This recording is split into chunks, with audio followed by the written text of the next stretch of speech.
MIT technology review Pakistan के news studio में खुशामदीद। मैं हूं आपका मेज़बान GM Shah. News round up का आगाज़ करते हैं।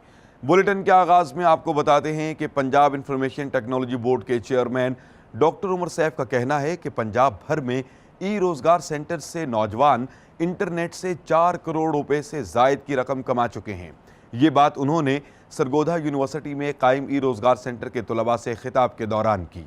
उनका मजीद कहना था कि सरगोधा यूनिवर्सिटी में कायम रोज़गार सेंटर के तलबा अब तक इंटरनेट से $11,000 से ज़ायद कमा चुके हैं।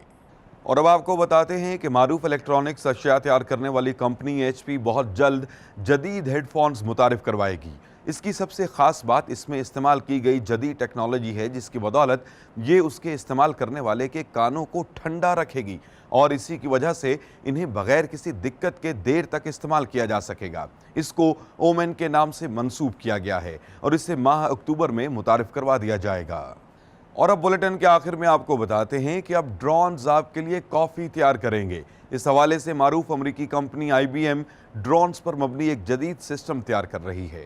इन ड्रोन्स में नस्ब किए गए जदीद कैमरे और सेंसर्स आपके चेहरे और आंखों के तासुरात को जानकर ज़रूरत के तहत कॉफ़ी तैयार करेंगे।